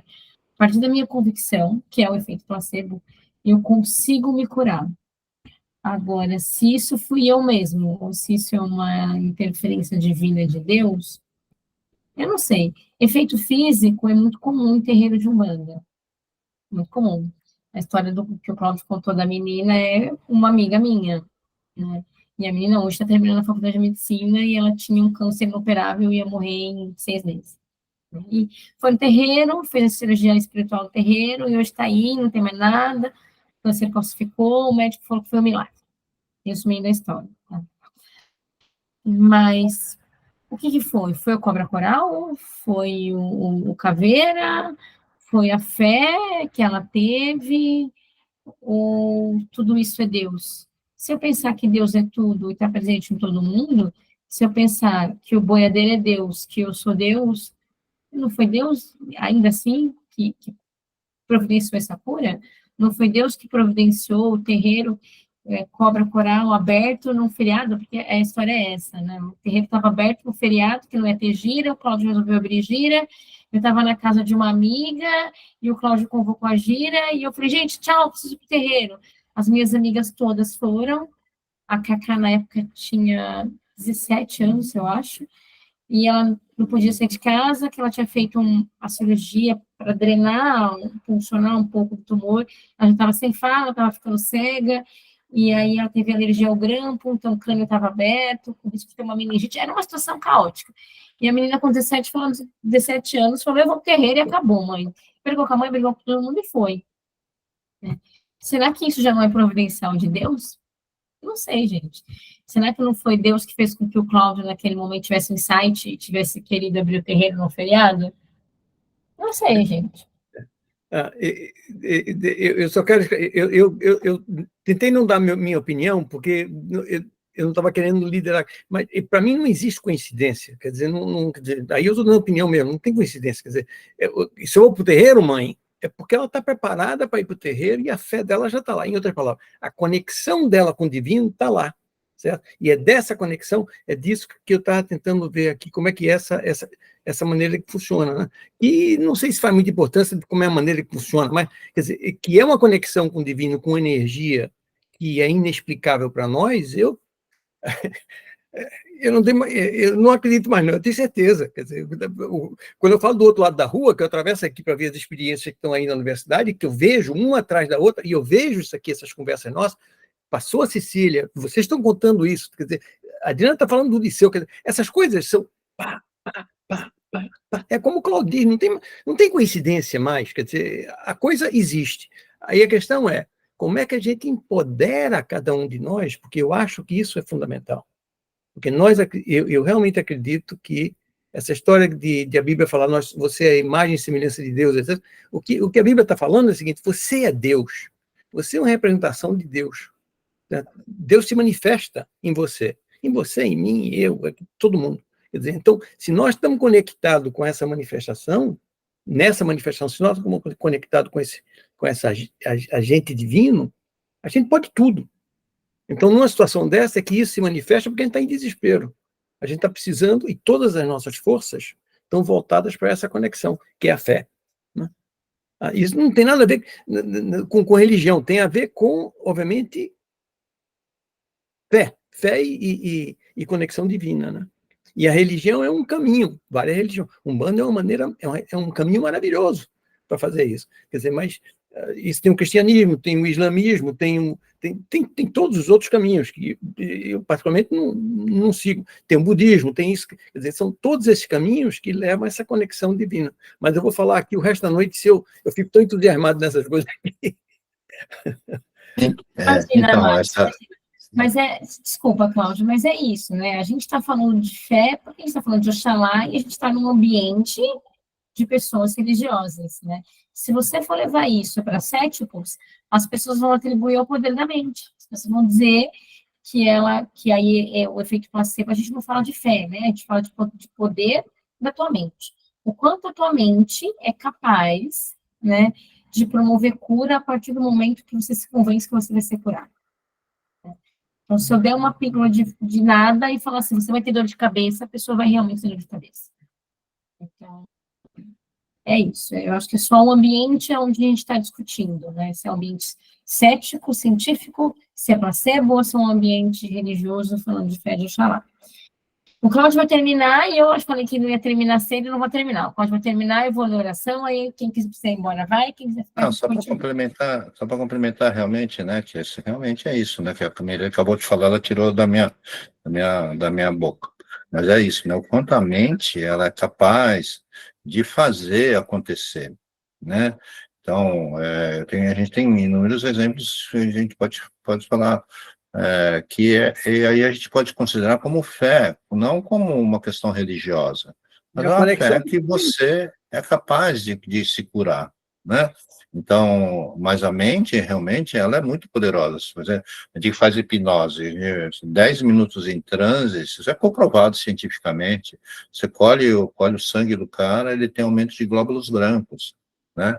Então, se você fizer um transe de meditação, se já aumenta os glóbulos brancos, o inverso a gente já sabe, A gente já sabia do inverso, que você, por problema de estresse, você cai a imunidade, né? Isso é conhecido. Agora, o transe, né, o controle da mente, você melhorar o sistema imunológico, isso também é provado, né? Enquanto a mente ela influencia na atuação do nosso corpo. Eu trabalho com mioma, né? O quanto que a paciente em depressão, ansiedade, tristeza faz crescer o mioma. É mental, é físico, é hormonal, é uma infinidade de coisas que vai funcionar através da mente. E eu acho que a chave também é a fé nessa questão, né? A fé de você poder se curar e se tratar. E assim a gente pode partir para o lado científico. Eu tenho um monte de argumentos científicos para matar um monte de argumentos espirituais. Mas eu sou muito convencido de que tem muita coisa que eu não consigo, a gente não consegue explicar. Vamos falar. Vamos de oração, a gente já volta à discussão. Aí a gente para de gravar, quem quiser ir embora vai, e a gente continua, pode ser? Então vamos lá. Oração ao Oxalá. Amado Pai Oxalá, nós vos reverenciamos com respeito e amor. Rogamos a vós, amado Pai, que nos conduza com vossa fé e derrame vossas bênçãos sobre esta casa, para que possamos nos fortalecer cada dia mais e vibrarmos em sintonia com o nosso divino Criador. Livrai-nos, amado Pai, dos obstáculos impostos em nossos caminhos, para que eles não obstruam a nossa fé, nem causem discórdia, raiva, mágoa e ódio. Ajudai-nos, Pai Oxalá, a desenvolvermos a paciência, a perseverança, o perdão, a caridade, a fé, a esperança e o amor ao próximo. Permita-nos encontrarmos sempre na casa de Deus a luz necessária para que não fraquejemos diante das perturbações. Possibilita-nos encontrarmos em nossa religiosidade e crença a paz, a felicidade, o caminho em direção ao Eterno Pai. Faça-nos, Pai querido, certos emissores de energias de combate às forças do mal que assolam o nosso planeta Terra, que está sob vossa guarda. Dai-nos, amado Pai, a oportunidade de lutarmos com o nosso amor pela regeneração desse planeta, nossa morada, que está sendo destruída pela ganância, pela intolerância, pela falta de amor e de solidariedade, pela fome, pelas guerras de todos os tipos e pela falta de fé e de religiosidade. Dar-nos a oportunidade, amado Pai, de em nossos trabalhos formarmos uma única corrente vibratória, um único som, uma única energia de combate a essa onda maligna que impregna o astral desta terra. Podemos ser poucos, mas permita que a nossa força, que a nossa corrente se juntem às outras forças e correntes que estão sendo emitidas nos demais tempos, e, todas elas unidas, servam de bálsamo aos desencarnados sem nenhuma consciência da espiritualidade. Amado Pai Oxalá, que vossos braços, sempre abertos, possam amparar e acolher a todos nós. Salva-nos, Pai Oxalá, Oxalá é o nosso Pai. É isso, gente. São 10 horas, né? O Cláudio vai parar de gravar e a gente pode voltar nas nossas discussões, só porque daí a gente não extrapola o tempo, porque precisa ir embora, pode ir embora tranquilo, e aí a gente continua conversando um pouquinho sobre fé, religião, religiosidade, efeitos placebos e afins. Então é isso, Boa obrigada, noite, então. gente, boa noite, e aí o Cláudio para de gravar e a gente Vou retoma. parar de gravar.